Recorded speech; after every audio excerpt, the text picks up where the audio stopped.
possible scenarios as to what happens next. And one of them was that I would speak French, but then I shied away from that because my French isn't very good. But I'm still going to introduce Serge Martin, and I'm going to pretend to know some French in order to do that. Serge Martin is a professor at the Université de Paris, Sorbonne, Paris 3. But if you look on his Wikipedia entry, it says very beautifully of him, activité poète. And I think that's a very nice way of putting it.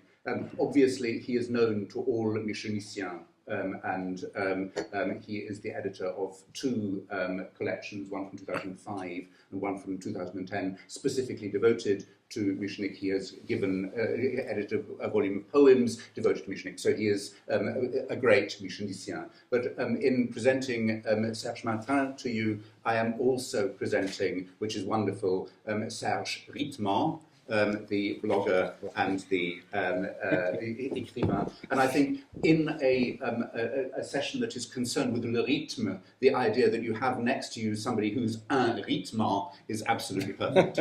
Serge. Thank you. Merci beaucoup. Merci à Marko Pajevic pour l'invitation, et puis merci à vous tous présents qui allez me suivre dans un français normand, enfin,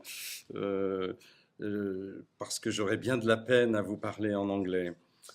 Je voudrais parler surtout concernant Henri Michonnic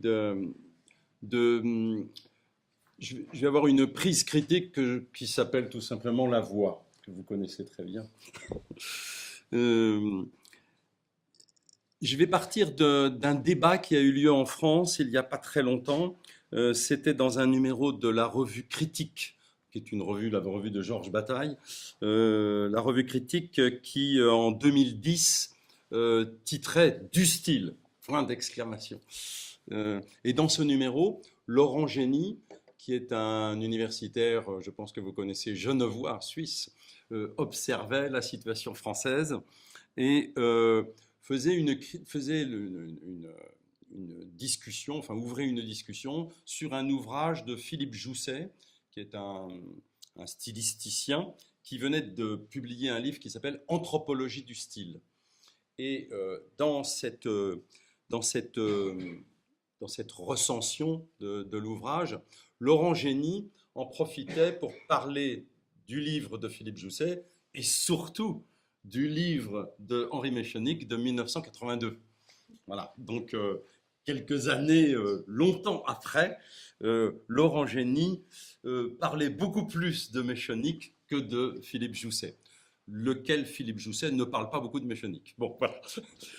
Alors, dans cet article, Laurent Génie fait le point, d'une certaine façon, sur le rapport des stylisticiens à la notion de rythme. Voilà. Et Laurent Génie est d'abord très content que quelqu'un s'intéresse au style d'un point de vue anthropologique. Donc c'est le cas du titre de Philippe Jousset, « Anthropologie du style ». Vous savez que le sous-titre de Critique du rythme, c'est « Anthropologie historique du langage ». Donc, dans un premier temps, Laurent Génie dit « c'est très bien d'associer l'anthropologie et le langage, le style, le rythme, etc. » Mais aussitôt, il fait 3 reproches à Philippe Jousset et à Henri Michonnic. Donc, considérons surtout ces reproches pour Henri Michonnic. Premier reproche, il dit il y a un manque de progression argumentative chez Michonnic et chez Jousset, voilà, qui relèverait, voilà la position de Génie, qui relèverait du fait que le programme à suivre n'aboutit pas à une méthode. Et alors, tout professeur spécialiste de Michonnic en France, c'est que les étudiants disent « mais comment on fait pour trouver le rythme, appliquer le rythme? Est-ce qu'il n'y a pas une méthode ?» Voilà, donc reproche fait à Michonnic, il n'y a pas de méthode pour trouver le rythme. Deuxième critique, c'est une critique plus philosophique faite à Michonnic. Michonnic aurait beaucoup de présupposés monistes. dans son combat contre le dualisme. Et donc, son travail serait plus de l'ordre d'une incantation pour travailler au continu, et la critique est très précise. Mechanic aurait un procédé que Laurent Génie appelle l'union synthématique. C'est-à-dire on met un trait d'union entre deux mots et voilà, on a le continu. Voilà, et donc c'est une incantation que ce trait d'union synthématique. Et puis troisième reproche, c'est Mechanic, et vous y avez fait allusion, Mechanic n'arrive pas à tenir ensemble vraiment les deux notions, à faire se rejoindre signifiance et sens. Puisque, et là la critique est importante, la signification aurait été dédoublée en deux régions, qui contrediraient justement l'hypothèse continuiste moniste. Voilà. Alors, je dirais que Génie ne manque pas de cohérence. C'est quelqu'un d'extrêmement sérieux. D'autant qu'il a comme objectif, à la différence de Mechanic, il a comme objectif une stylistique phénoménologique et qu'il a comme objectif d'aboutir à une méthode. Voilà. Alors, je dirais que les trois reproches qui sont faits à Mechanic par Génie, me semble-t-il, s'appuient quand même sur un certain nombre d'arguments traditionnels. Tout d'abord, la méthode serait l'application d'une théorie, serait la poursuite d'une théorie. Alors évidemment, chez Mechanic, la méthode n'est jamais la poursuite d'une théorie. La méthode, ça ne peut être que la continuation d'un travail théorique, et tout travail théorique est déjà une méthode, d'une certaine façon. Deuxièmement, il y a une confusion, je crois, chez Génie et chez beaucoup de lecteurs de Mechanic, entre continuum et continuité, ce qui est tout à fait différent. Et puis également entre, et c'est la critique de la troisième remarque, entre représentation dans le langage et activité du langage, dans et par le langage. Alors, comme l'exigence de Mechanic, c'est de toujours commencer par la philologie, donc l'observation, eh bien Génie cite Mechanic et le cite très mal, je dois le dire. Il le cite très mal, il le cite même à contre-argumentation. Puisque il relève seulement deux citations, bon, ce n'était pas l'objet de son article, mais deux citations qui sont prises à Critique du rythme, pour attester de ce qu'il appelle la construction d'une subsymbolique, d'une sous-symbolique, une sorte de présence dépourvue lui-même de sens, qu'il appelle donc la signifiance, enfin, en employant le terme utilisé par Mechanic, suspendant tout signifié, un sujet d'avant le sujet. Voilà. Alors, il me semble que cette première citation-là n'est pas la position de Mechanic. Donc, il y a un déplacement, vous voyez, il y a une mauvaise interprétation de Génie concernant le texte. Mais je vais y revenir. Surtout, je crois que ça montre que, dans le fond, la lecture de Laurent Génie se refuse à considérer les problèmes que Mechanic soulève et entretient, en particulier à l'égard de l'herméneutique et de la phénoménologie. Ceci dit, c'est intéressant parce que Génie lui-même fait une critique dans ce même article, fait une critique de Merleau-Ponty, qui est quand même voilà, le père de la phénoménologie française, en disant mais le travail de Merleau-Ponty est inachevé. C'est-à-dire qu'il fait un peu la même critique à Merleau-Ponty qu'à Mechanic concernant le manque de méthode, enfin, pour l'étudiant, pour ceux qui suivent, ceux qui veulent les accompagner. Et donc il se place d'ailleurs, Laurent Génie, comme étant celui qui vient après Merleau-Ponty, non pas après Mechanic, après Merleau-Ponty, pour travailler à une méthodologie du style. Voilà, parce qu'en fait, voilà ce que veut Laurent Génie, et voilà ce que ne veut pas Henri Mechanic. Ce que veut Laurent Génie, c'est une description, une formalisation, qui vont permettre d'élaborer ensuite une méthode, etc., et de continuer le travail théorique de la phénoménologie, jusque dans les classes, jusque dans les manuels, jusque... Alors, dans le grand ouvrage Critique du rythme de Mechanic, Génie prend appui sur deux extraits du long essai qui s'appelle « L'enjeu de la théorie du rythme », qui sont empruntés à la 7e section, le rythme avant le sens. Voilà la grande discussion, évidemment. Il ne prend pas par hasard dans ce passage, qui précède la dernière section, le discours, non la langue. Mais voilà, le rythme avant le sens. Alors il ne faudrait pas prendre le titre de cette section, le rythme avant le sens, comme une définition arrêtée du rythme. D'ailleurs, je pense que dans tout, en tout cas dans Critique du rythme, il n'y a pas de définition du rythme. C'est ça le problème, c'est assez difficile. Il n'y en a jamais de définition d'une certaine façon. Hein. Parce que, comme dit Mechanic, hein, la réduction stylistique nous fait glisser hein, de la variation à la variante, hein, perdant d'une certaine façon hein, le symptôme d'appartenance, la vertu du processus du sens. Hein. Voilà. Alors, après avoir ancré le processus de subjectivation, le sujet, ou plutôt le transsujet, tel que l'envisage Mechanic, hein, dans l'attention à l'individuation, dans et par le langage, et seulement là, et en ayant refusé le cadre fonctionnaliste, qui déshistoricise les processus d'individuation, ignore les fonctionnements hein, au profit d'universaux, Mechanic, dans ce long passage, va faire un appel très éclairant des modes de l'antériorité que le rythme a toujours suscité dans toutes les théories du rythme, depuis Platon, mais bien après, bien sûr. Donc ces modes de l'antériorité, il va les interroger en regard des processus de signification et par conséquent d'individuation dans et par le langage.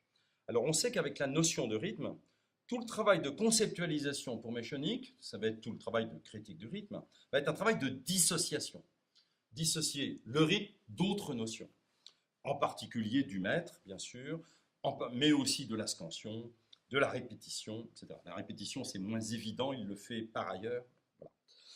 Alors, Génie va se contenter de reprendre des énoncés qui identifient des définitions du rythme que Mechanic ne reprend pas à son compte, puisqu'il précise bien qu'il y a à distinguer deux antériorités, deux types d'antériorité.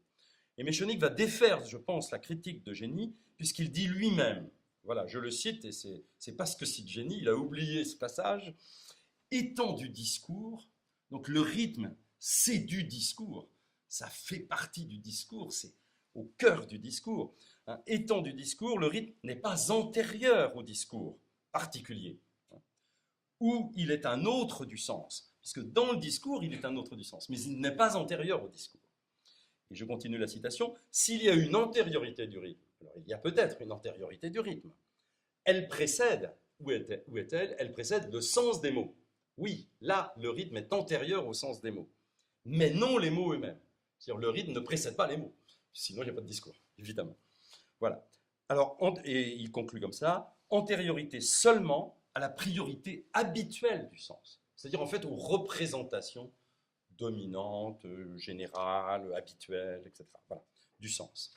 Voilà. Mais je pense que Génie masquerait ainsi, hein, par sa non-lecture, en tout cas peu philologique, hein, du texte de Mechanic, le fait qu'il ne veut pas changer sa théorie du sens. C'est là où le différent est toujours posé d'une certaine façon.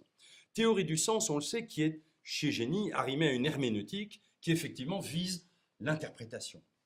Quand Mechanic, lui, ne vise absolument pas l'interprétation, mais cherche à répondre tout simplement du fonctionnement continué des œuvres, de leur transénonciation, de leur réénonciation. Et là, c'est une divergence de fond, je crois, disons, entre deux grandes traditions, d'une certaine façon, sur la littérature, sur la société aussi. Alors la démarche de Mechanic n'intègre pas hein, une analytique de la description qui expliciterait sa méthode. Quand un peu plus loin, par exemple, je vais le citer, il montre que sa recherche est d'abord une critique qui travaille son rapport à ce qui l'engage. Je le cite, avant les mots, avant la compréhension du sens, avant l'individu, donc voilà l'antériorité, il y en a trois déjà, et pourtant, dans son discours, le rythme est l'involontaire. Je crois que ça a été pratiquement cité tout à l'heure. Alors, la conjonction, ce qui m'intéresse près, c'est comment travaille la critique de Mechanic. La conjonction renversive. Et pourtant, hein, le rythme, et pourtant, dans son discours, hein, la conjonction renversive relance le problème, justement, jusqu'à la reformulation, c'est un petit peu plus loin, c'est la parabole à théoriser de l'inconnu dans le sujet. Que fait le poème, le rythme.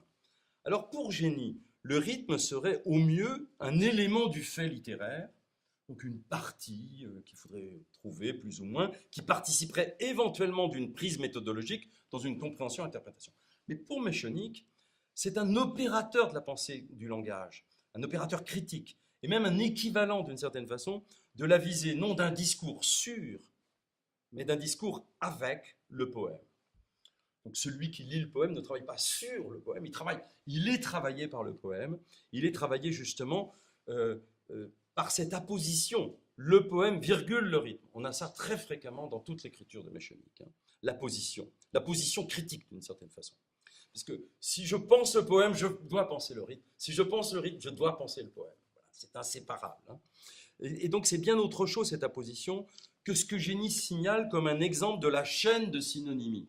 Il ne s'agit pas d'une chaîne de synonymie, il ne s'agit pas de synonymes, il s'agit d'une pensée du continu, qui est forcément une pensée critique et qui est interminable d'une certaine façon, hein. Et donc une congruence, hein, je ne sais pas si c'est la traduction exacte de ce que vous avez dit tout à l'heure, une congruence dans ce qui est toujours, c'est ça la difficulté chez Mechanic, toujours une constellation de théorisation ou de conceptualisation. On ne peut jamais théoriser une seule notion.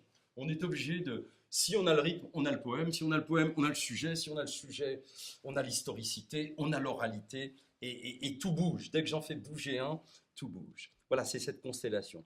Et c'est le problème de Génie, c'est qu'il ne veut pas travailler avec une constellation, il veut isoler, aboutir à une méthode sur une notion, etc. Donc, Génie reproche à Mechanic de poser le rythme comme antériorité, hein, et bien Mechanic répond que le rythme est de tout le discours, et de tout discours, donc de tout le discours et de tout discours, comme le sens. Comme le sens. Donc, il faut transformer cette conception. Et il observe d'ailleurs que chez Valéry, déjà, une telle antériorité sans contrôle, donc la deuxième antériorité, hein, celle sans contrôle, a conduit Valéry à une sémantique de l'ambiguïté seulement, hein, et donc à une théorie négative du sujet. Et voilà, bien sûr, mais c'est insuffisant, enfin, dit Mechanic chez Valéry, parce que ça tourne court. Parce qu'elle se cristallise dans l'impersonnel du il, dans le discours de l'impersonnalisation, hein. Alors, il me semble que Génie ne veut pas considérer, hein, le fait que dans l'argumentation de Mechanic, le rythme comme, je rappelle une des formulations, hein, disposition, organisation de la signifiance, hein, ne se conceptualise qu'en reconnaissant. Il est impossible, voilà, de conceptualiser le rythme sans reconnaître l'historicité des discours, y compris du discours critique. Et pour ça, c'est très important, par exemple, chez Mechanic, de voir 1982, c'est pas tout à fait la même chose qu'avant et pas tout à fait la même chose qu'après. Ça bouge, hein. Y a une criticité qui continue, hein. Alors, voilà, hein, je ne vais pas insister sur cette divergence fondamentale entre ce qu'on peut appeler derrière la figure de Laurent Génie, la stylistique en général, et puis la théorie du rythme de l'autre côté. Voilà, je finirai un peu cette introduction sur cette divergence, hein, par cette proposition de Mechanic qui est importante du point de vue théorique, hein. Une poétique du discours, mais on pourrait dire aussi une théorie du rythme, hein, est un inaccompli théorique. Un inaccompli théorique. C'est-à-dire que vous voyez bien que c'est la différence fondamentale avec Laurent Génie. Et il me semble que c'est dans cet inaccompli que nous avons à travailler. Et que le travail est loin d'être fini, enfin en tout cas en ce qui me concerne. C'est un travail assez long. Alors je vais passer à une autre notion qui me semble importante pour un peu préciser quelles sont les prises critiques de Mechanic. La notion sur laquelle je voudrais maintenant parler, c'est la notion de dialogisme. Évidemment de monologisme. Enfin, dialogisme, monologisme, évidemment emprunté à Bakhtin, aux travaux de Bakhtin. Mechanic a depuis déjà quelques années, je cherche mes notes, mais c'était quelques années bien avant Critique du rythme, Mechanic avait déjà ouvert, enfin je dirais, alors que Bakhtin venait d'être traduit en France, avait ouvert une critique du bakhtinisme français qui rapportait les deux grands genres littéraires, enfin on va va dire le roman au dialogisme et la poésie au monologisme, en s'appuyant sur quelques extraits de Bakhtin, assez mal compris d'ailleurs par la critique française. Hein. Alors, Méchonic rappelle avec force que même chez Bakhtin, d'une certaine façon, il y a un principe dialogique, hein, comme universel du langage. Et dans une très belle formule d'ailleurs, le dialogisme est de tout le langage. Hein, le dialogisme est de tout le langage. Donc, d'une certaine façon, défaisant cette espèce de dichotomie, monologue-dialogue, roman-poète. Voilà. C'est important parce que, bon, effectivement, c'est là où il se rattache aux travaux de Benveniste, qui sont extrêmement importants pour Méchonic dans sa démarche théorique. Et en particulier, c'est là où il rappelle ce qu'il nomme l'intersubjectif essentiel au langage. Hein.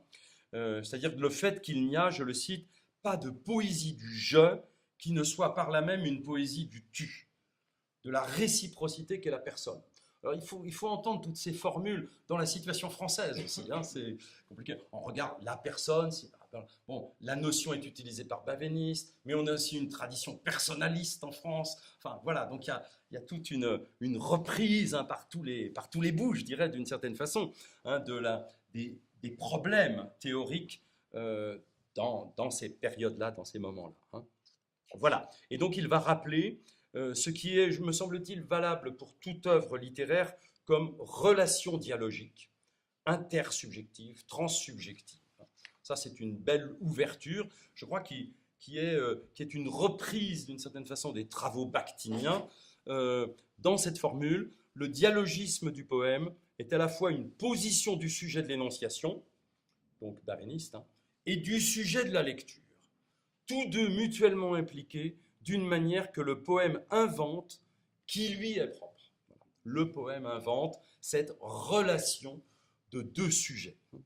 Alors ce dialogisme n'engage, me semble-t-il, voilà, c'est le gros problème pour les professeurs, pour les étudiants, hein, aucune typologie, ou topologie d'ailleurs, puisqu'il s'agit plus d'un principe actif, d'une force, et là on retrouve Humboldt, hein, de ce que Humboldt appelle l'interpénétration. Hein. Voilà, une force. Alors, il y a quelques critiques littéraires en France qui considèrent cela, sans vraiment citer Méchonic, hein, mais je pense à Dominique Rabaté, par exemple, qui a, me semble-t-il, repris la critique de Bakhtin, enfin du bakhtinisme français, dans un de ses ouvrages qui s'appelle Poétique de la voix. Et il note chez Bakhtin comme un au-delà de la forme d'un texte. Bon, le problème, c'est que, il me semble, la forme gagnerait à ne pas rester prise ici dans ce qu'on appelle le statisme, enfin ce que j'appellerais le statisme d'une topique, hein, d'autant que la séparation force-forme, son éventuel dépassement hegelien, chez Rabaté, hein, mise en forme théorique, l'obligeant constamment à se dépasser elle-même, hein, renvoie, me semble-t-il, à une doxa du fond et de la forme, d'un cadre et d'un hors-cadre, d'une norme et d'un écart. Alors que Méchonic propose, je le cite, qu'un poème convoque directement un dialogue, en ajoutant aussitôt qu'il le présente sans le représenter. Voilà, une telle remarque, de plus, ne se limite pas au genre, la poésie, hein, mais demanderait à être historicisée chaque fois en poésie, en roman, voire en théâtre, partout ailleurs, comme ce qu'il appelle la question même de l'altérité. Voilà, alors je pense que là, il y a des échos avec Lévinas en France, hein, c'est-à-dire du délitement, je le cite, délitement de cette notion unitaire d'identité et conséquemment de la notion même de personnage, du présupposé d'une définition fictive de la persona représentée, ainsi comme disloquée sous le flot d'une parole s'auto-engendrée. Alors là, je fais référence à un ouvrage des spécialistes du théâtre en France, mais qui font peu référence aux travaux de Méchonic, c'est vraiment dommage, puisqu'il y a eu un numéro d'une revue universitaire qui s'appelle La Licorne, là, sur les monologues théâtraux. Et il me semble qu'il y a des échos, mais qui sont peu informés du travail critique de Méchonic. Et par contre, les spécialistes du théâtre, donc vous voyez, j'ai abandonné les stylisticiens, du côté du théâtre, ils vont se réfugier, c'est dommage, parce que je dirais que leur démarche qui part des expériences théâtrales très fortes, où les monologues en particulier montrent le dialogisme fondamental, la force dialogique de tout poème, du théâtre, eh bien, ils vont se réfugier chez les philosophes français, certains philosophes, comme par exemple Jean-Luc Nancy, dans la notion de partage des voix. Alors ça, c'est un titre d'un ouvrage de Jean-Luc Nancy, et par exemple, un des grands critiques théâtraux hein, en France, Jean-Pierre Sarrazac, hein, s'inscrit à la fois dans la problématique bakhtinienne, hein, pour apercevoir dans le théâtre contemporain ce qu'il appelle une reconfiguration du dialogue dramatique. Hein. Il dit le théâtre contemporain se dialogise. C'est très très beau, enfin, je trouve ça très, très intéressant, avec une confrontation dialogique de ces voix singulières, hein, un sujet rhapsodique, etc. Par exemple, quand Sarrazac va aborder le théâtre de Maeterlinck, il va parler, vous voyez, il va parler aussitôt d'un autre dialogue, comme s'il y avait un autre dialogue qui exprimerait l'ineffable. Mais Maeterlinck n'a jamais proposé ça, il me semble. Hein. Voici ce que dit Sarrazac. C'est la qualité et l'étendue de ce dialogue. Non, pardon, voici ce que dit Maeterlinck. Hein. C'est la qualité et l'étendue de ce dialogue inutile qui détermine la qualité et la portée ineffable de l'œuvre. Vous voyez que ce n'est pas tout à fait la même position. Il y a un déplacement. Il me semble que Sarrazac réitère le dualisme des deux dialogues, des deux époques, alors que je pense des écrivains du théâtre comme Nathalie Sarraute, Michel Vinaver, etc., que Sarrazac évoque à propos de Maeterlinck, par exemple, hein, ne conçoivent pas un dialogue au second degré, hein, parce qu'ils visent tous, d'une certaine façon, le continu du sens et de la signifiance, et peut-être davantage encore la dépendance du sens à la signifiance, c'est-à-dire à cette force. En fin de compte, il ne s'agit pas d'un partage des voix, hein, comme le suggère Nancy, qui oriente la réflexion de Sarrazac et d'autres, hein, de Ringard par exemple, hein, allant jusqu'à parler d'un tiers spectateur, par exemple. Bon, il me semble que, au contraire, ces formes théâtrales, adressées ou pas, hein, renvoient à ce que Claude Régis, par exemple, appelait un spectateur-acteur. Hein. Et donc, plus que d'un partage des voix entre le plateau et le public, hein, il s'agit d'une autre écoute, aussi bien sur le plateau que dans la salle, d'une toute autre écoute et d'un passage de voix continué, redoublé, rejoué, exactement d'une certaine façon, il me semble, ce vers quoi indiquait toute la recherche de Méchonic, c'est-à-dire ce pôle de l'altérité, hein, qui est tout à fait autre chose que simplement une question du sujet, mais un primat de la subjectivité. Alors à l'occasion, je vais aller vers la fin, à l'occasion d'une réflexion sur la voix, qui est plutôt dans les dernières parties de son ouvrage Critique du rythme, Méchonic va se risquer décisivement à ce qu'on peut appeler une théorie du sujet dans et par le langage. Auparavant, je dirais, dans tout le début de Critique du rythme, l'ancrage dans une théorie du discours, référée principalement à Benveniste, mais également, hein, il ne faut pas l'oublier, même si ce n'est pas explicite dans Critique du rythme, à sa propre activité de poète et de traducteur, de la Bible hein, en particulier, cet ancrage chez Benveniste et dans son expérience a permis de défaire ce qu'il appelle l'ancienne tripartition. C'est-à-dire, le lyrisme, c'est le jeu, le drame, c'est le tu, et l'épopée, c'est le il. La tripartition, d'une certaine façon, appuyée sur les pronoms personnels. Et il pose que le je est l'impersonnel subjectif, étant, outre la première personne, l'échange de la fonction sujet. Donc en fait, je pense qu'il réitère d'une certaine façon la proposition de Benveniste, hein, des deux personnes et de la non-personne. Hein. Donc les deux personnes avec l'échange de la position sujet, hein, de la fonction sujet. Alors cet ancrage décisif intervient hein, au moment même, et cette notation de Méchonic est importante, hein, au moment même où le structuralisme est allé vers l'oubli de la voix. Au moment où Benveniste fait cette proposition, on a un structuralisme plutôt scolaire, on va dire, hein, qui oublie totalement la voix. C'est une remarque de Méchonic hein, dans Critique du rythme. Alors, évidemment, depuis 1982, on peut dire que tout le monde a retrouvé la voix, même les post-structuralistes. Tout le monde a retrouvé la voix, sans toutefois, me semble-t-il, lui donner la force critique que Méchonic donne dès 1982. avec une toute petite note, une toute petite phrase, mais c'est une note qui passe comme ça très vite quand on lit. Hein, page 294 dans Critique du rythme, la voix est relation. Alors,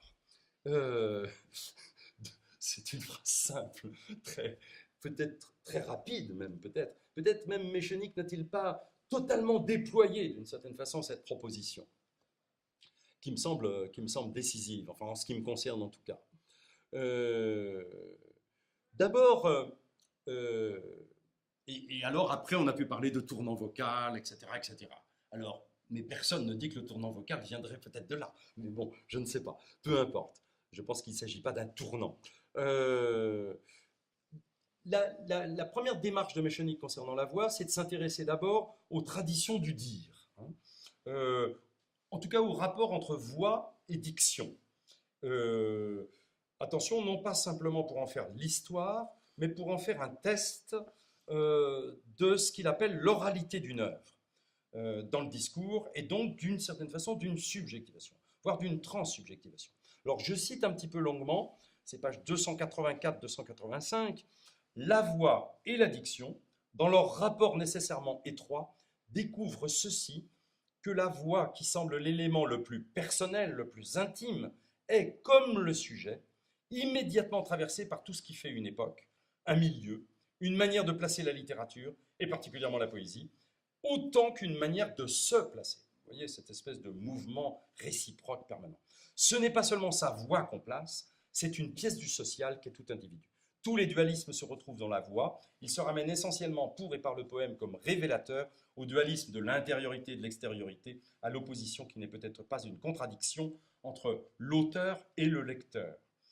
Alors je dirais que ce qui est peut-être encore bien plus intéressant que les idées, c'est le phrasé. Le phrasé de cet essai qui permet une tenue des interactions, parfois difficile à suivre pour le lecteur de Méchenique, mais indispensable à redéployer. C'est pour ça que peut-être il faut simplement réciter le texte. Et la relation nécessaire de la voix à la diction est immédiatement déplacée, vous l'avez vu, et emblématiquement portée par la relation de la voix au sujet, lesquelles sont consubstantielles. Et on pourrait dire, plus il y a de voix, plus il y a de sujet, et inversement, évidemment. Et on peut aller jusqu'au politique. Plus il y a de voix, plus il y a de sujet. Vous voyez tout ce que ça peut vouloir dire. Plus il y a d'attention à la voix, et plus il y a d'attention au sujet, et inversement.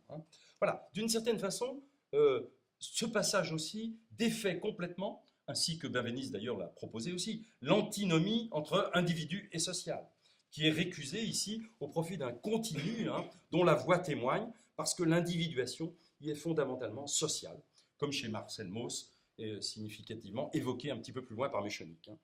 Alors, Méchenique récuse également toute la série des dualismes qui s'en suivent, avec dès que voix, donc évidemment intériorité, extériorité.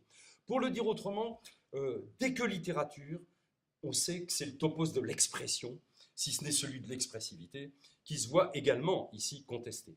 De même l'opposition de l'auteur et du lecteur.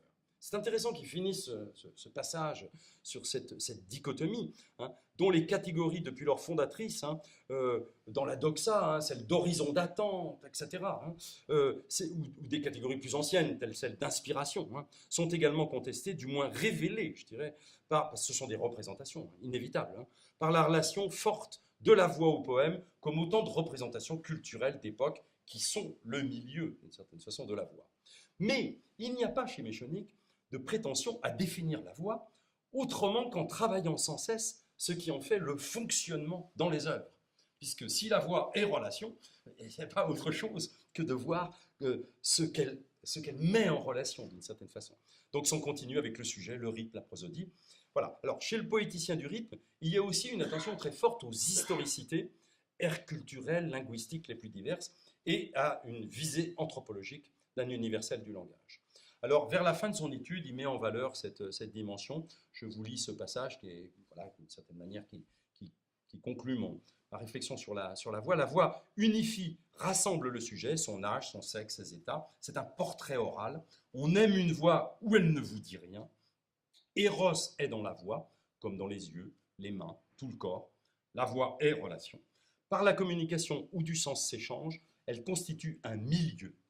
Comme dans le discours, il y a dans la voix plus de signifiants que de signifiés, un débordement de la signification par la signifiance. On entend, on connaît et reconnaît une voix. On ne sait jamais tout ce que dit une voix, indépendamment de ce qu'elle dit. Vous voyez qu'il n'y a pas une antériorité, ça c'est clair, indépendamment de ce qu'elle dit. C'est peut-être ce perpétuel débordement de signifiance, comme dans le poème, c'est souligné, qui fait que la voix peut être la métaphore du sujet, le symbole de son originalité la plus intérieure, tout en étant historicisée. Alors, je dirais que l'évidence, comme sens commun, a sa propre validité d'une certaine manière, nous rappelle Méchanik. Nous avons tous de la voix dans nos discours, quelque part, une pensée de la voix. Mais la poétique, elle travaille de la transformation de ce savoir en un non-savoir, dont l'activité est source d'une valeur autrement plus décisive. Le modélisateur hypothétique, peut-être, réalise chez Méchanik très souvent la dissociation, le recroisement des notions, ce qu'il appelle le débordement de signifiance. L'opérateur est ici un opérateur qui permet de modifier à la fois la conception de la voix et celle du sujet, qui auparavant construisait le sens commun. Voilà, le débordement de signifiance, ça y est, ça déplace les deux notions en même temps. Et donc l'intériorité est devenue un passage de sujet, comme l'extériorité. L'originalité n'est plus une essence, mais une force. Il dit la voix est une force autant qu'une matière, un milieu. C'est-à-dire force, matière et milieu à la fois. Elle a une efficacité, comme la signifiance du rythme et de la prosodie. Elle est à la fois naturelle et dépasse l'entendement. Alors, il me semble que donc Méchanik élargit considérablement l'attention qu'il faut apporter à ce que fait la voix à la littérature, plus généralement au langage, par le poème. Non seulement il fait le pari de rester à l'écoute de ce qui est souvent de l'ordre de l'imperceptible relationnel. Il dit « le lien qu'on ne voit pas est plus fort que celui qu'on voit ». Mais il oblige également, ça c'est dans un autre ouvrage, dans un de ses derniers ouvrages, dans Le bois de la langue, qui n'est plus disponible d'ailleurs cet ouvrage, mais il oblige également à concevoir le continu de l'activité de la voix, sans jamais séparer ce qui la constitue et ce qu'elle constitue, ce qui la porte bien plus loin qu'elle-même. Alors c'est à ce point de basculement que je vais conclure. Après la notion de dialogisme et celle de sujet relationnel, je voudrais parler de ce que j'appelle moi la relation de relation. Parce que, bien sûr, les ethnologues, les anthropologues en général, ont bien aperçu depuis longtemps la dimension pragmatique de la voix. Mais très souvent, ils la réservent à ce qu'on pourrait appeler une préhistoire de l'oralité, sans pour autant réduire les travaux ethnologiques, surtout qu'ils se transforment considérablement, à une telle préhistoire, même si beaucoup, attentifs au langage, n'en font pas la critique jusqu'à une poétique. Mais déjà, on savait, ne serait-ce que par Stéphane Mallarmé, qu'une divination porte le texte dès que poème.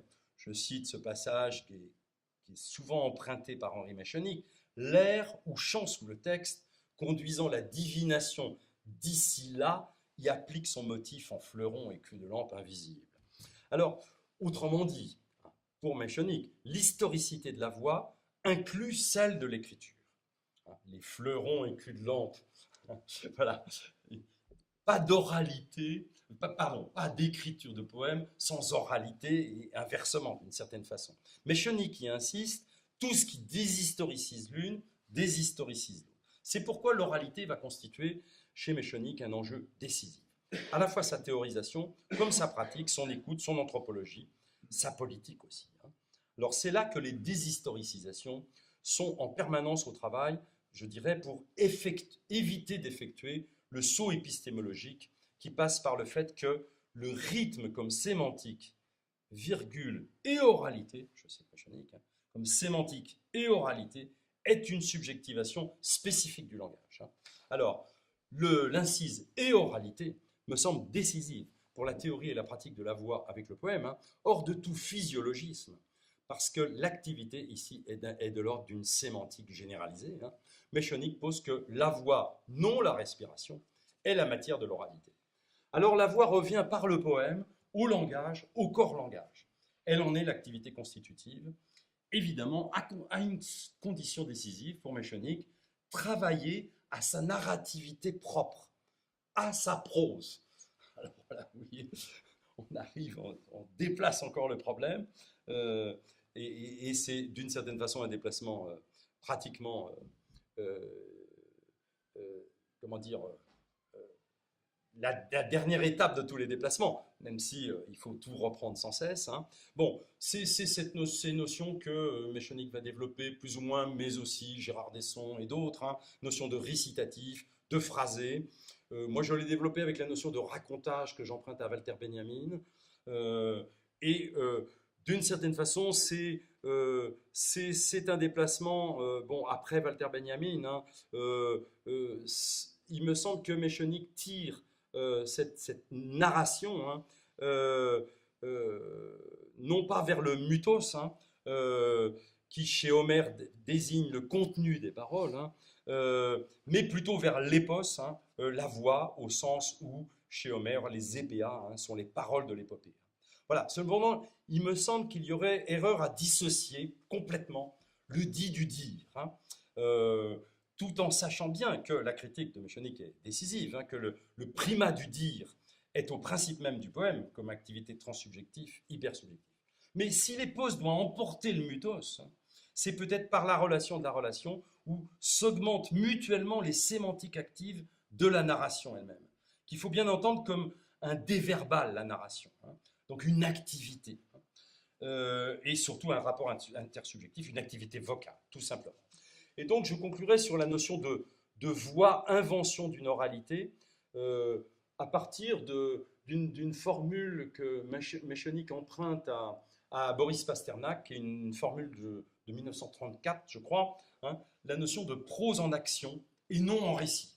C'est-à-dire que vous voyez, là aussi, il y a un déplacement de toutes les notions en même temps.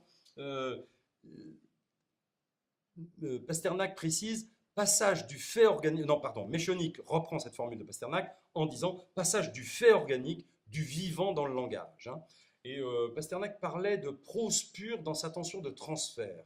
À ce propos, sur cette notion de transfert, Méchonic précise non la traduction, mais le transfert de la transmission. C'est assez intéressant.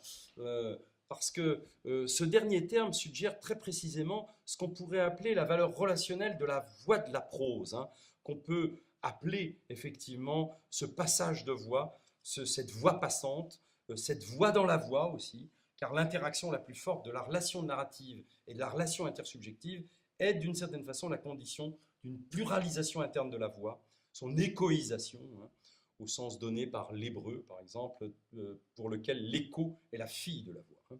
Alors, une seule parenthèse de Mallarmé dans son autobiographie à Verlaine rejouerait cette dernière métaphore étymologique, c'est dans une parenthèse de Mallarmé, à côté de mon travail personnel, qui je crois sera anonyme, le texte y parlant de lui-même et sans voix d'auteur. Voilà, et sans voix d'auteur. Alors, cette confidence, dans une notice biographique, hein, envoyée à Verlaine, pointe, me semble-t-il, le continu du personnel et de l'anonyme pour faire entendre l'écho de ce qui reste sans voix. Hein, mais ainsi que je l'ai suggéré, le texte n'est-il pas pure oralité, hein, le texte avec un T majuscule chez Mallarmé. Voilà, depuis 1982, depuis Critique du rythme, nous avons, je crois, un opérateur décisif pour la pensée du poème. Hein. Cet ouvrage permet une prise critique d'une notion véhiculaire souvent laissée à l'impensé, le rythme. Il poursuit aussi une conceptualisation qu'avait commencé l'ensemble des publications de Méchonic chez Gallimard depuis 1970, près de 3000 pages hein, quand même. Hein. Aussi, cette anthropologie historique du langage permettrait de relire le mouvement de conceptualisation comme une espèce d'expérience théorique d'envergure, de la forme-sens dans le premier ouvrage, qu'on oublie d'ailleurs très souvent dans les manuels, hein, d'accoupler à la forme histoire, hein, jusqu'au rythme. C'est une critique du signe hein, qui s'est écrite dans l'activité inlassable d'un grand lecteur. C'est ce qu'on peut reprocher à Méchonic, c'est sa dimension polémique. Il est toujours en situation de lecture, hein, qui passe au crible les publications de très nombreux domaines, mais aussi d'un poète, d'un traducteur, qui pense ses expériences multiples comme celles de participant à une anthropologie du langage.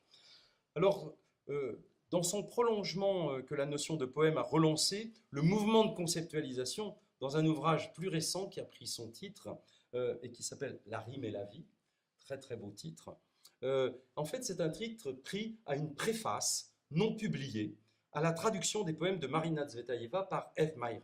Donc je vais finir sur cette question de la traduction, puisque ça va être votre travail de demain.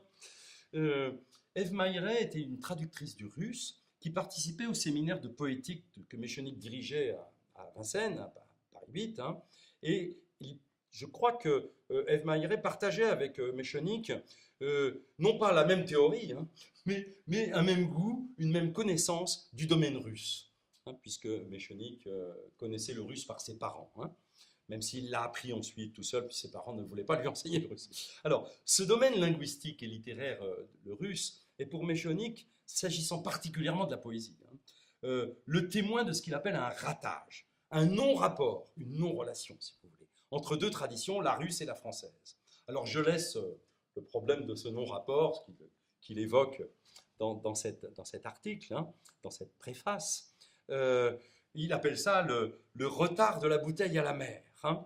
Et Méchonic avait senti avec Eve Mayret ce retard. Et depuis lors, je crois qu'en France, en tout cas, ce retard est bien confirmé, avec le nombre de retraductions, de relectures, de reconsidérations entre les deux domaines. Hein. Je ne veux pas évoquer, par exemple, un grand traducteur, André Markovits, en France. Hein. Voilà.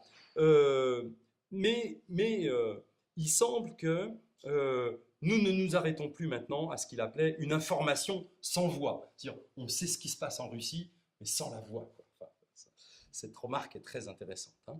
Alors, et je retiens seulement un exemple que donne Méchonic dans cette préface, au sens presque de la légende, hein, qu'il montre avec la poésie de Tsvetaeva. Vous savez que quand il écrit ça, Tsvetaeva n'a pas un très grand succès en France. Aujourd'hui, c'est un succès populaire, presque, on pourrait dire, hein, cette poète russe, qui a vécu en France, inconnue des surréalistes, inconnue de tout le monde, enfin délaissée totalement. Hein. Bon, il note que la poésie de Tsvetaeva effectue un débordement de la tradition par outrance, hein, dit-il, puisque dans ses poèmes, la rime mange les mots, c'est une belle expression, hein, ou encore l'air porte les paroles. Remarque qu'il me semble que Méchonic tient d'un auteur qu'il cite peu, mais qui est décisif, c'est Charles Péguy, hein, et en particulier Clio. Mais je me contente de signaler ce qui va permettre une poussée du poème dans la conceptualisation. Méchonic va noter, en prose comme dans les vers, chez Tsvetaeva, c'est une pensée par la rime, de rime en rime. C'est-à-dire que la rime finit par devenir non plus matière seulement, mais sujet du poème. Je pense faire une réflexion aussi sur la notion de rythme. Alors c'est pourquoi, dit-il, Tsvetaeva est une figure de la poésie où la rime et la vie, ça donne le titre, hein, se sont rejointes en une même matière de langage. Et il arrive à cette formulation décisive, la rime-rythme, et donc il la colle, hein, la rime-rythme apparaît comme une forme de vie. Alors cette formulation se renverse plus loin, hein, en une autre, la rime-vie fait de la vie une écoute. Voilà, alors il dit aussi la poésie et la vie dans une indistinction antérieure à leur séparation et qui pourtant passe par la technicité du langage. Hein. Ça prépare la conclusion de cet essai, progressivement construite. La rime est une éthique. Alors c'est par cette tautologie, hein, on peut dire l'éthique du langage, c'est la rime. Enfin, renversé, hein. Issue de l'empirique du poème Tsvetaeva, hein, dont le cri, dit-il, n'est pas sans écho et résonance dans le poème Méchonic, avec la pensée aussi, enfin la pensée de Wittgenstein abouchée à la pensée Humboldt, hein, qui a permis à Méchonic la formulation qu'il va rejouer sans cesse en la déplaçant légèrement. Une forme de vie transforme une forme de langage transforme une forme de vie, les deux inséparablement. Alors il me semble c'est en effet par Wittgenstein que les notions de forme de vie et de jeu de langage ont été associées. Hein. Se représenter un langage signifie se représenter une forme de vie. Ailleurs, le parler du langage, ça c'est chez Wittgenstein, le parler du langage fait partie d'une activité ou d'une forme de vie. Hein. Alors, d'aucuns font osciller, c'est très utilisé ça, font osciller la notion de forme de vie du naturalisme au culturalisme, inversement en considérant deux niveaux, deux faces de la notion, ce qui revient à maintenir un dualisme anthropologique hors langage, alors même que l'intention wittgensteinienne, hein, c'est de dépasser l'antinomie traditionnelle, alors qu'elle est souvent renforcée. Ce que ne fait pas Méchonic, me semble-t-il. Le point de vue qu'il engage, hein, dans son anthropologie n'est pas celui de la représentation, du schème, du signe, hein, mais celui de l'activité transformatrice et donc du paradigme du discours. Je le cite, le langage pris comme du continu, comme une physique du signifié, est d'abord oralité. Autrement dit, le jeu généralisé comme organisation du discours, son historicité radicale. Donc c'est comme forme-sujet que le poème invente une interpénétration des formes de vie, des formes de langage, où la forme de vie fait langage et la forme de langage fait vie, que Méchonic oblige à penser le spécifique de cette activité au cœur d'une anthropologie relationnelle. C'est pourquoi penser la poésie, le poème, il y a à repenser tout le langage et tout le rapport entre le langage, l'art, l'éthique et la politique, et le politique, le continu, le rythme, le sujet du poème, la pensée poétique comme transformation de la poésie par le poème, virgule, forme-sujet. Alors ce qu'il faut reprendre à son principe actif, un universel, que l'empirique ne cesse de travailler, de multiplier, de porter à une dimension d'infini par ce qui échappe. Voilà, je terminerai là-dessus. Je vous remercie beaucoup.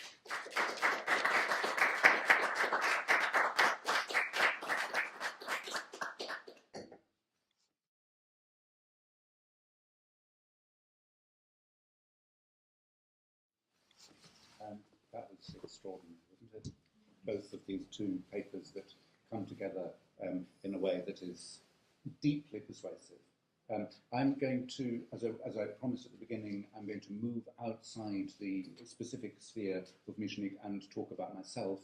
And one of the things that I do at Queen Mary University of London is I teach a course on poetry.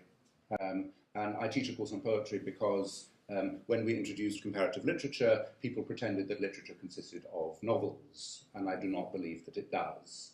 And the title of my course on poetry is taken from a quotation by Coleridge. It's called The Opposite of Science, because Coleridge famously makes the distinction, says the opposite of poetry is not prose but science, and the opposite of prose is not poetry but verse. I also teach a course on queer theory. And what I'm going to try and do in the next 10 minutes or so is to bring together Méchonic on poetry, Coleridge on poetry, and queer theory.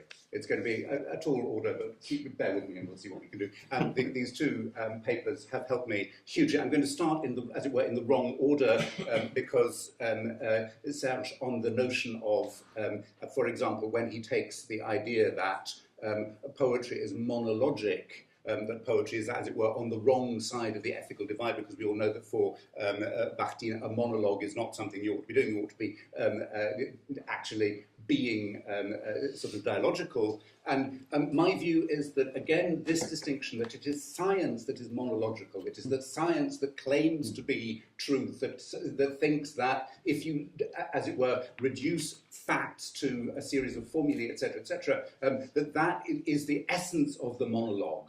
And what we need then is to have a poetic thinking that, as it were, undermines this idea of the monologic nature of poetry. And poetry is what then introduces all the other voices in the world into the way you think. And that helps you to avoid actually totalitarian thinking, because you are always thinking of other voices in your background. That's the nature of the dialogue. And that is I think, very beautifully where Serge started his actual argument. But he did it having previously shown what is wrong with, what goes wrong if you start thinking method through, if you start applying scientific phenomenological method to this view of poetry, you are always going to end up being A, inaccurate, and B, tying yourself into knots. Because unless you are listening to, and this is again what he did so well, didn't he? Unless you are listening to all the voices in the Méchonic text, then you are not actually going, you are reducing it, you're monologizing it, you are not actually properly engaging with the ethic that is Méchonic. And then the next stage is then to think about the notion of the voice as paradigm. And again, I think if you think of both Serge and David's view through the prism of what is, I think, a rather better known, but possibly not justly better known, through the prism of queer theory, and in particular through the Butlerian notion of the subject, you end up in a very, very interesting, similar sort of place. That one of the things that both papers have been thinking about is the notion of anteriority. Yeah, the idea that, and it's an idea that is rooted in Western grammar, the idea is the first thing you have is the subject, and it does stuff. Yeah, and Butler says it's not like that at all. Of course, it isn't like that.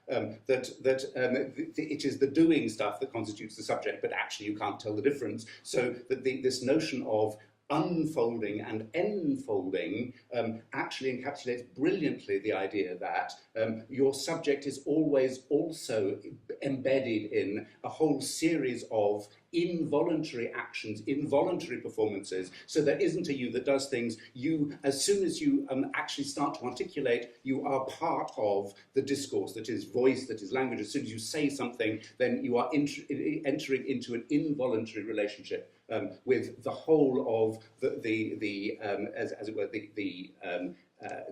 the compulsions, those of us who think about queer theory think these compulsions are not accidental, they are actually specifically accented according to, and this is something that I would want to introduce into them, according to power.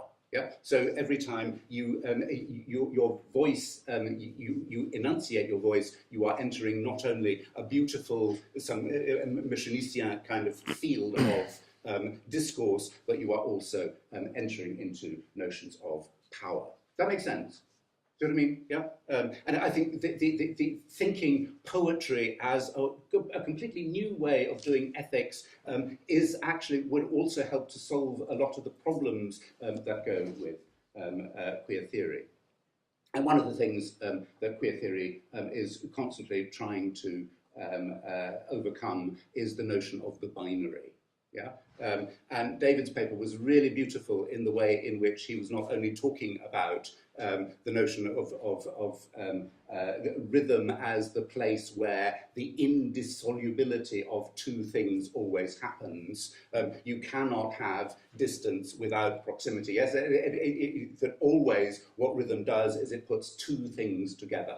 And these two things are always linked, that there is no way you can think of one without the other, that any attempt to, as it were, make an absolute distinction between two things isn't going to work. And he does that beautifully by showing how when people start thinking about these things, then they come to the two ends. Yeah, so language is both appearance and disappearance. The subject is both there first and not there first. There are things and there are words, and but a word is also a thing, and a thing is also a word, and you can't actually get the two things. The distinction between the two is a matter. It's not that it's not as a kind of. It's not a fundamental logical problem. It is a matter of rhythm. That it so much depends on where you stand, and where you stand, of course, always creates a spatial relationship between A and B, and that means that the relationship between these alleged oppositions turns out to be a matter of rhythm. And that too, I think, helps to understand not only the political intervention of queer theory that says the homosexual and the heterosexual are somehow not different, but it depends on where you look. It depends at what time you start thinking about them, and then you get a completely different rhythm, and the articulation of power happens in different ways according to where you stand and when it finishes, and similarly with jointure difference. And again, there is this beautiful notion of the distinction between rhythm and meter, that on the one hand you have that which is sort of defined for you, that you have to have fixity in order to have flux. You have to have flux in order to think fixity. In queer theory, everybody says that flux is good and fixity is bad. Yes, we all say we don't know what queer theory is because we don't want to fix it. Yes, but you can't have a poem which doesn't have at least some notion of where the next beat is going to come from. You can't have a piece of music unless you have some sense of what the rhythm is going to be, and it is only because you have a certain element of fixity that you can have flux, and it's only because you can have a certain element of flux that you can have fixity. The two things are linked to, they are the essence of rhythm. And it seems to me that having shown that to me has really, and I can't say how much it has enriched my view, not only of Michelet, not only of poetry itself, but also of the way we think. And having said that, I've talked too long. We have now 20 minutes or so to talk, to take proper questions.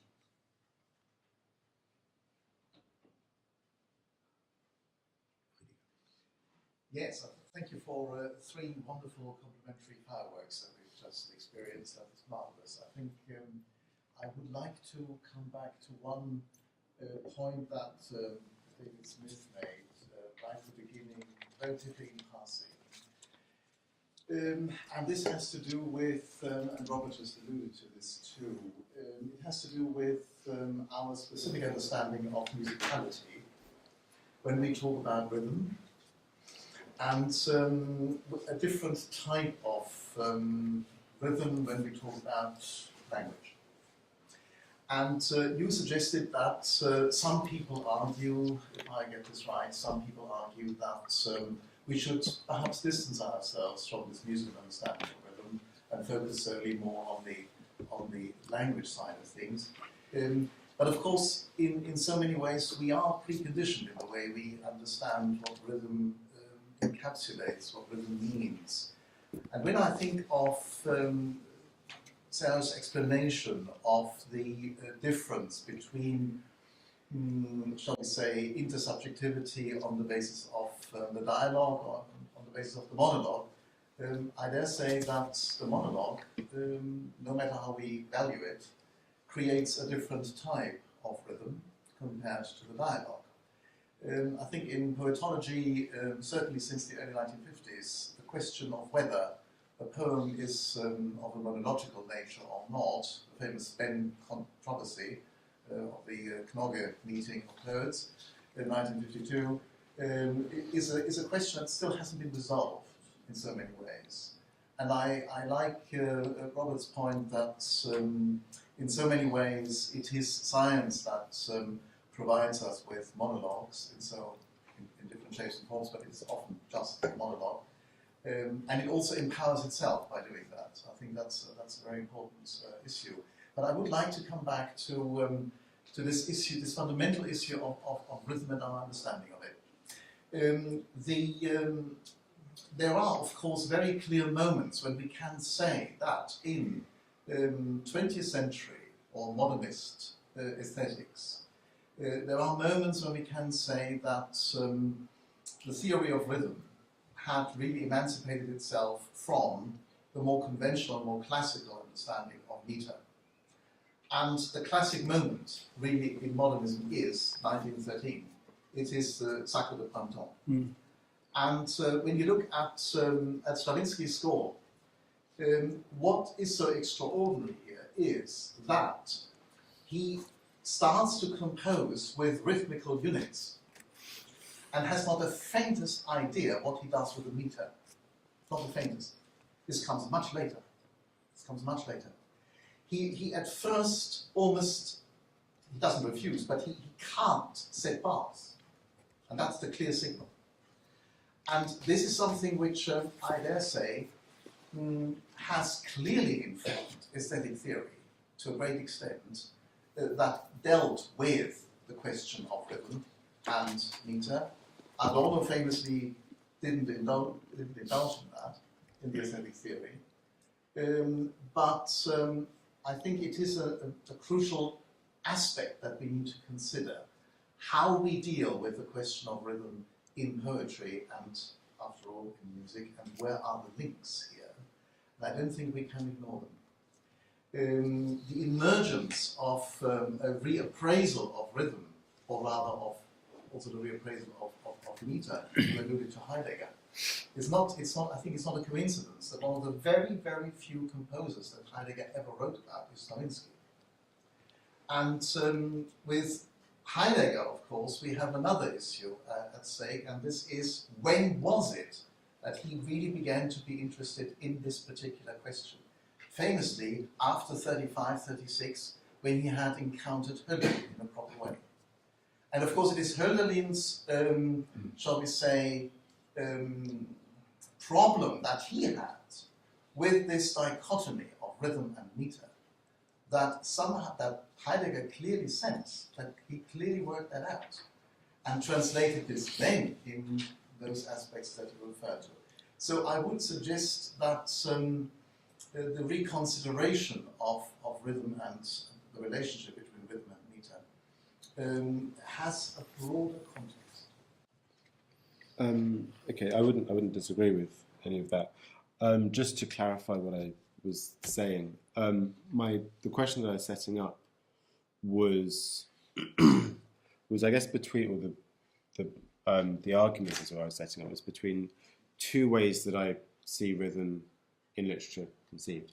One of which is to say that the rhythm and the conceptual vocabulary around rhythm is first and foremost something that comes from choreography or from musicology and is then transposed, and this is transposed onto prosody and so on. And so that therefore musical rhythm is originary conceptually, and that all other rhythms are kind of then understood in terms of music. The alternative would be, and so there's a process of catechesis or something that goes through, so that when we speak of rhythm in literature or in visual art or circadian rhythm or whatever, we're always working at some level in metaphor or catechesis because it's been displaced in a disciplinary way. And I guess that what I'm suggesting is that isn't, well, what I'm arguing is against that if we see rhythm sort of if we use Benveniste and Heidegger's sort of rereading of a pre-Socratic tradition, we see rhythm first and foremost being used to conceptualize the relation between, I guess, between identity and movement, how something keeps the same form over time, whereas the form is also provisionally changing. And that's something that happens in Heidegger's Aristotle lecture. So I guess what I'm suggesting is that rhythm allows us to think of a metaphysical problematic around flux and fixity that is there before the word rhythm starts to get used. But that's not to say that I don't think that a musicological terminology around rhythm isn't exceptionally important. And I think that one of the places where I probably agree a lot is the tendency for lots of metrics or prosody to understand poetic rhythm always in terms of phonological structure and not to make a distinction between stress and beat, say, and stress as a phonological property of language, whereas a beat is something musical. And whereas if you want to sort of think about the way that we are, as you say, preconditioned into rhythm, it is through song, it is through non-linguistic rhythms that we recognize as patterns and so on, and that these are questions of beats rather than questions of stress, and that I don't think that linguistic rhythm can ever be understood solely as a linguistic structure, whether phonological or whether semantic. So there I'm completely in agreement. I guess one of the other things, say, and when you're speaking of something that Adorno says in his fragment on music and language, where he argues that the place to see modernist music in analogy with language is not in sound play, and he attacks Rilke and Swinburne as being people who have a very superficial understanding of music by trying to make sonic pattern into musicality, and he compares them with Kafka, where he says that music has actually been internalized into structure, and if you want to understand the relation between music and literary language, then you should look to structural elements rather than to sonic elements and the sonicness of language. I always, as somebody who really likes the sounds of words and poems, I find that a very disappointing thing for him to say, but at the same time I think it's a very interesting intellectual challenge if one is going to think the relation between these disciplines in a kind of systematic way.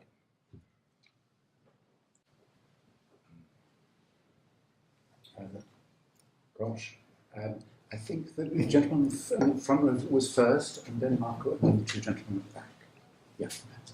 Mr. David Noah-Smith, thank you very much for your presentation, and I'm very interested in your key concept of unfolding, though I'm not sure that I could understand it. But I wonder if Meshalik could say this dynamic movement with his own words.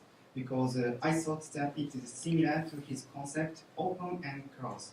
I remember that the first line of Book Aquatic 1, it says étudier le style d'un écrivain, c'est étudier un univers fermé ouvert.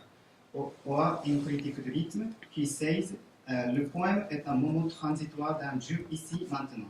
Mais comme il est situé, il donne, au sens de Marcus Jacob, la sensation de fermé tout en étant une unité ouverte. The concept fermé ouvert, close open, is originally the phrase of Max Jacob, who had an influence on Mechanic. Because, in my opinion, Mechanic is very influenced by several poets like Baudelaire, Apollinaire, Jacob, Eliade, Hugo, and so on.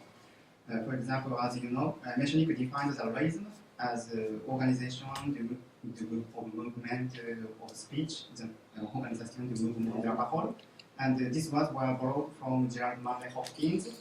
The sprung reason and its counter accent may concern in your presentation, maybe. It is important that Hopkins and Mechanic approach the problem of this discourse ordinary in the past in the poem. So I would like to ask two questions in general. What do you think of his idea contradictory and ambivalent, like unfolding, or open, close? And what do you think of the ordinariness of discourse Mechanic? Sorry for my English.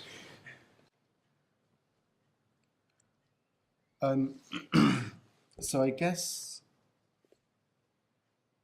I hadn't thought of the link between those, but that's really helpful. So thank you. Unfolding versus fermé ouvert. I guess what I'm trying to think of is first and foremost, is a kind of temporality. But so unfolding is something which kind of basically goes forward, and then enfolding as a kind of incursion or sort of wrapping within itself, which is always sort of a condensation or complication, and the way that those two things would happen. So another way of seeing it would be, again, going back to sort of Heideggerian, would be unconcealing versus concealing, that on the one hand you've got something which, as it unfolds, it comes into appearance, whereas that appearance is always always accompanied by an opacity or a complicating of that. And so that's kind of what I'm trying to think. I think that the fermé ouvert is actually a very helpful way of me resituating that within Mechanic's thought, but I think I'm trying to do something slightly different. The ordinariness of discourse, I guess,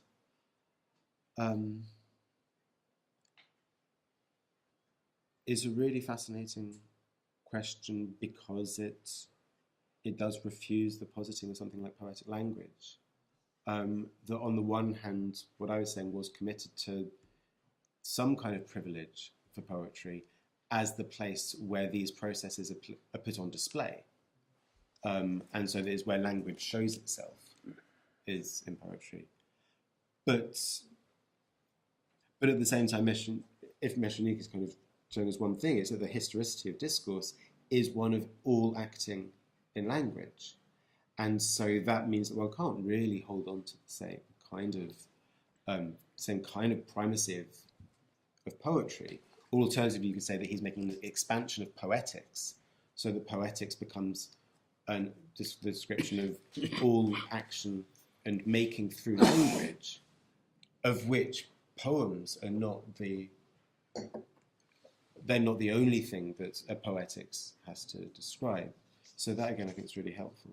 Thank you.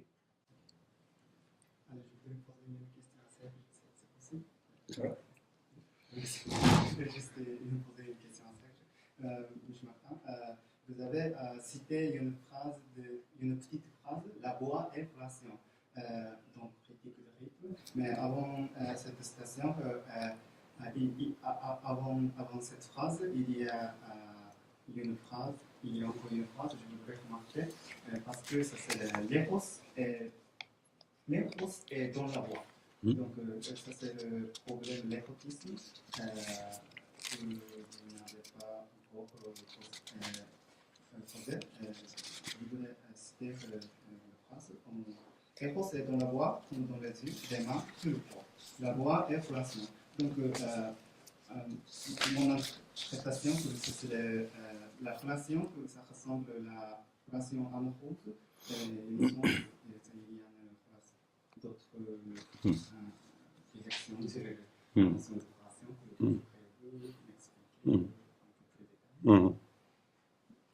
Merci Shungo. C'est mon doctorant, hein. Je me méfie des questions. C'est des questions pièges. Hein.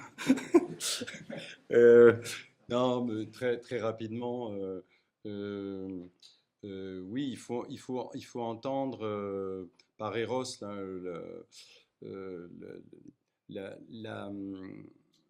l'engagement de ce que Méchonic va appeler ailleurs la notion de corps-langage. Ça me semble très important.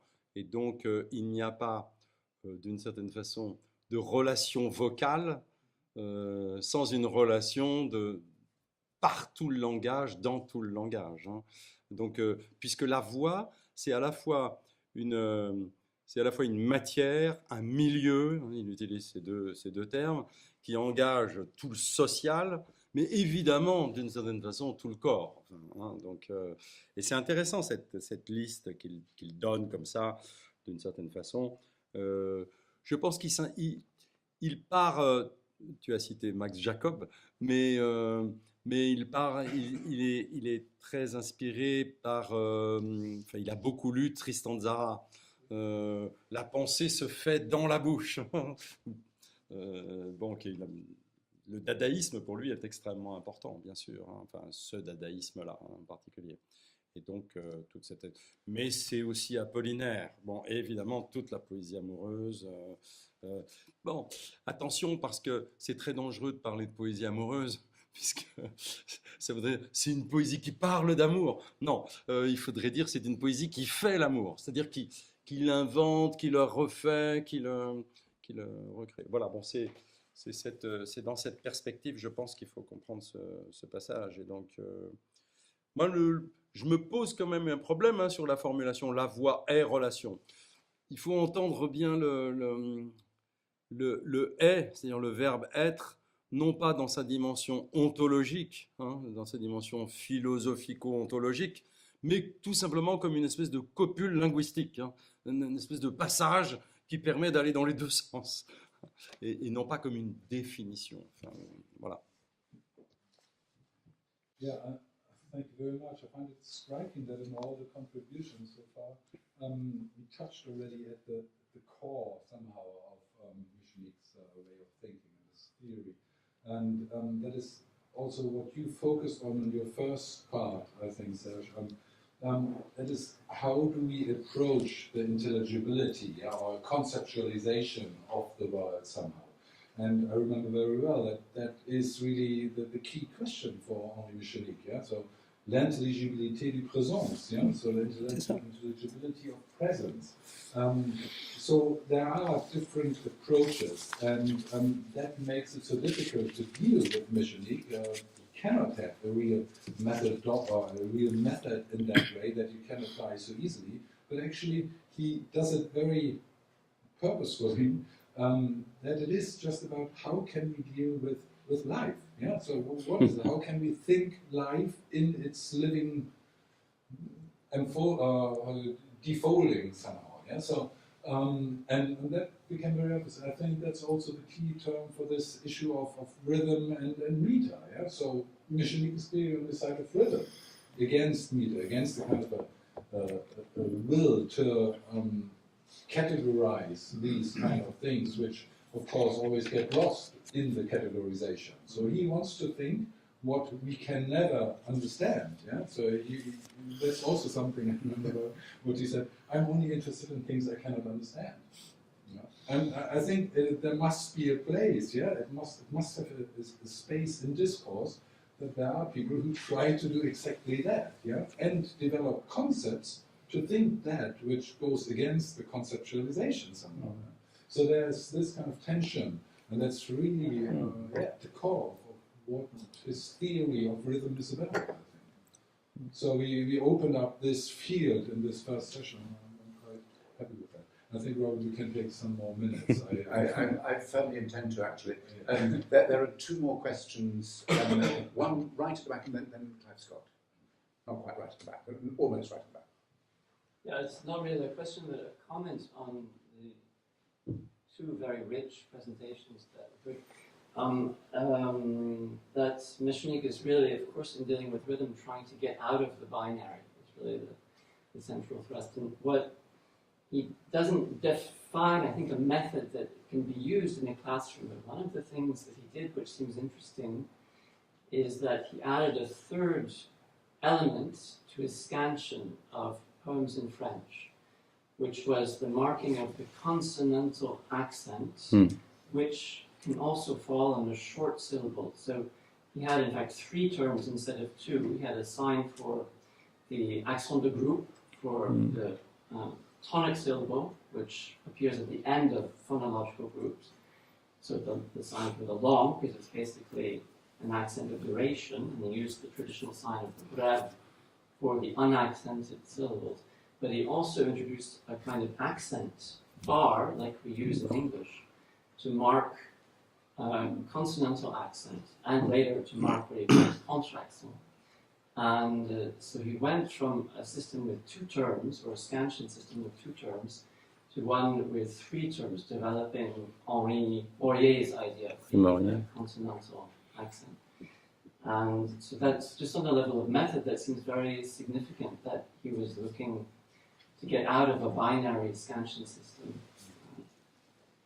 And perhaps in that way, we need to understand also this scansion is not simply phrasal, because it's what he's interested in, not just the linear sequence, but the way in which paradigms are formed in discourses. And it's really this paradigmatic association between signifiers in discourse, which makes rhythm beyond the phrasal unit. So there's a way of trying to combine the syntagmatic and the paradigmatic, to use those old terms, which seems to be essential to us getting out of meaning and into what he's trying to call signifiance. And so it's the sense, I think, is maybe something he's also trying to get out of, obviously, as David was showing in his paper.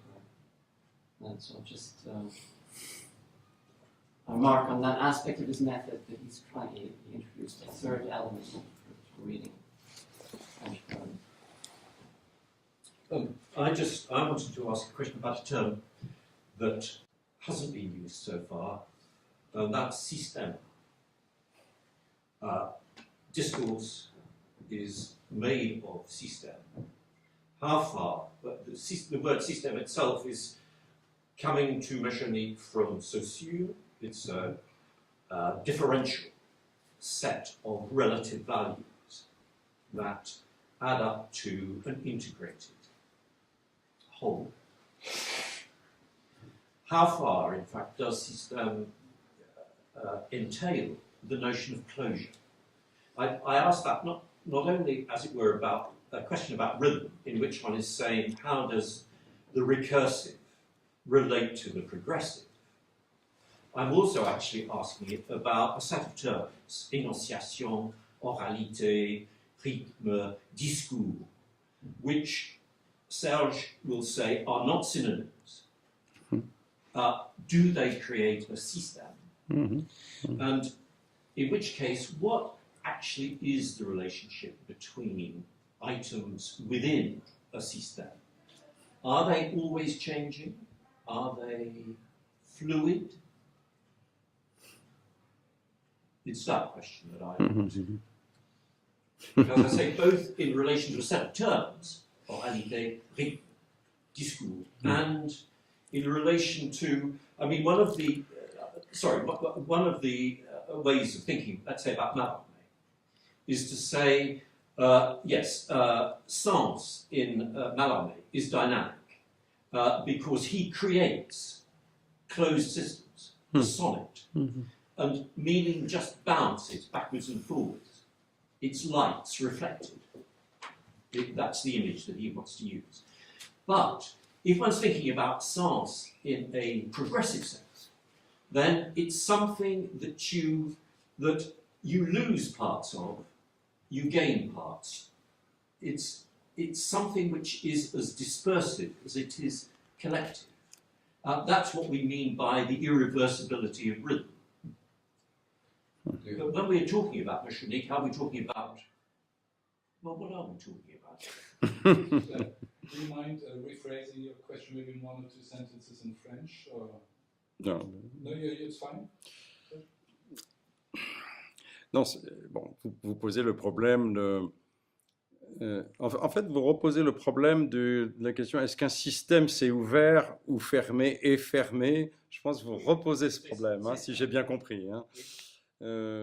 Bon, moi je dirais. Ça revient à l'imperceptible relation.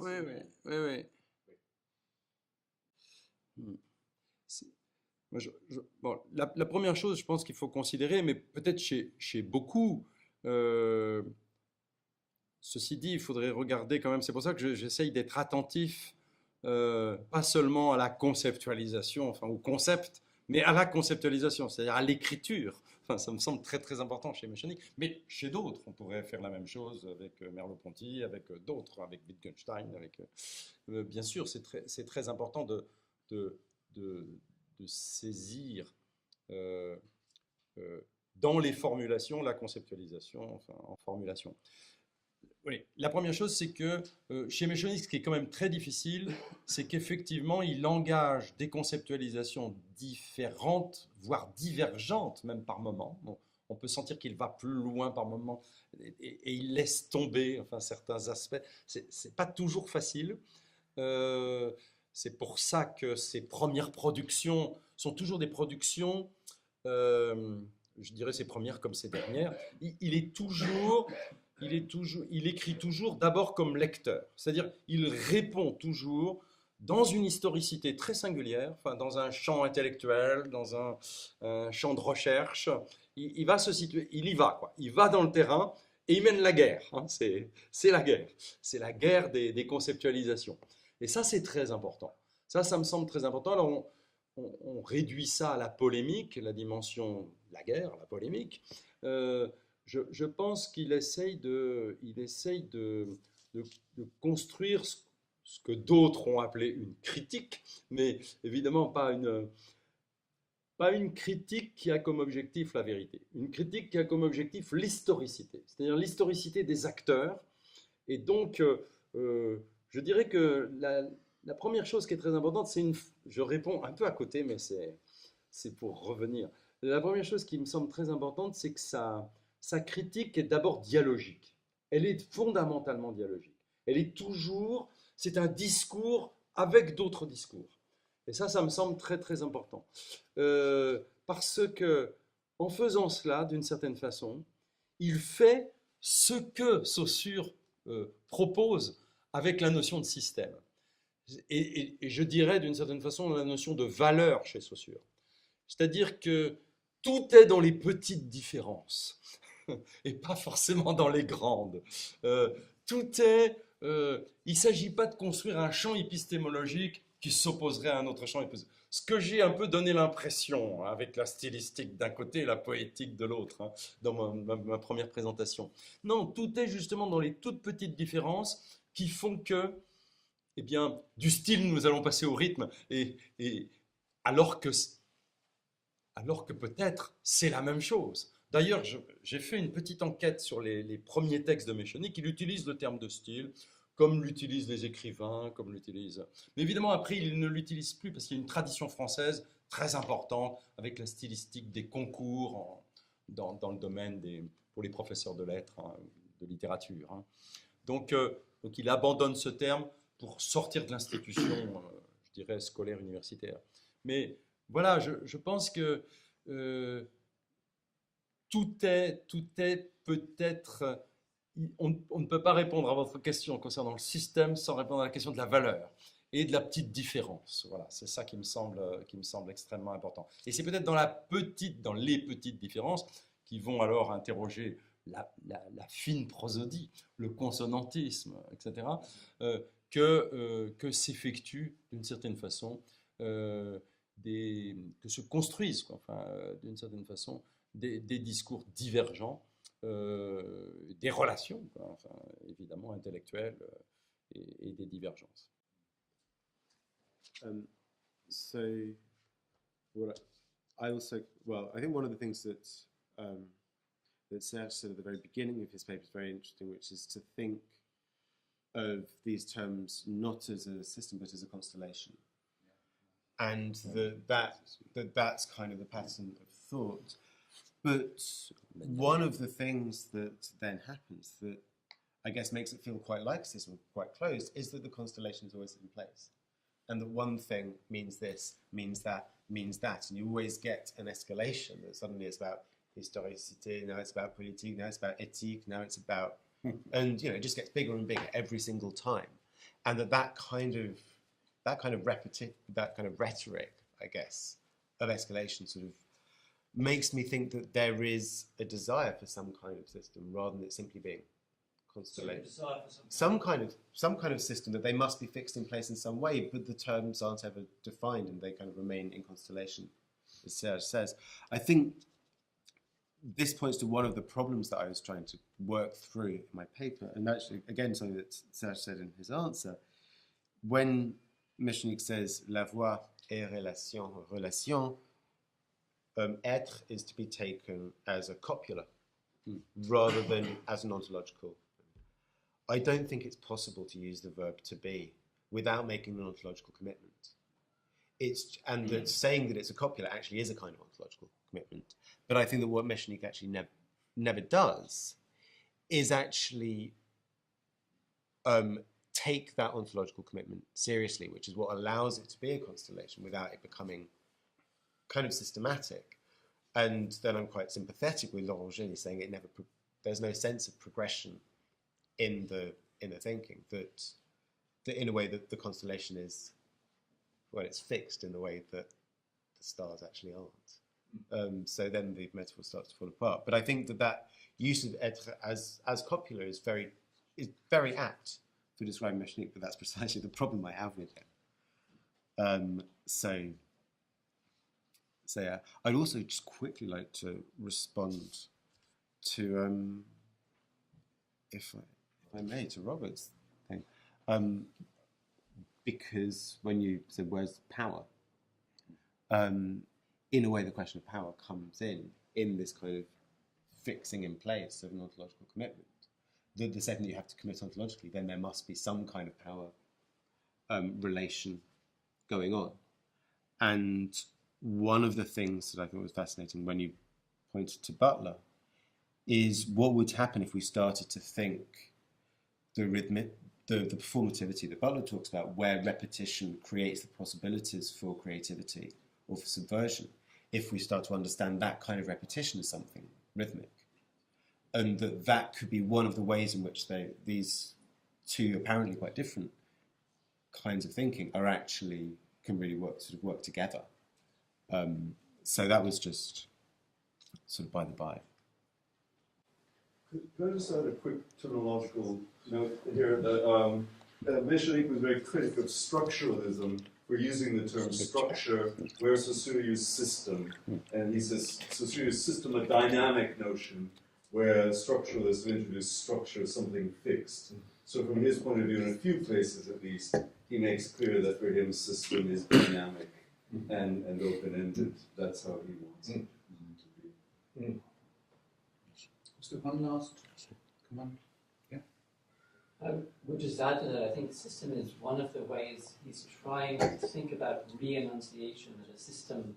There's a certain point he identifies the poetic and the systems, but in that dynamic sense. But asking the question, what makes possible re-enunciation? How is it that we can reread and remotivate texts continually? And the system is something like Pound's vortex, in the sense it's something which is continually being remotivated by an act of reading, I think, is what he's trying to do with system. And it's towards the middle of his career. I think the later texts we don't find it as much, but up through Critique du rythme, Système specifies the poetic to a certain extent. but as a way of thinking of how re-enunciation is made possible by a text. The central problem is thinking. It's a way of getting out of the linear, no? So the constellation would be against the linearity, the two different approaches.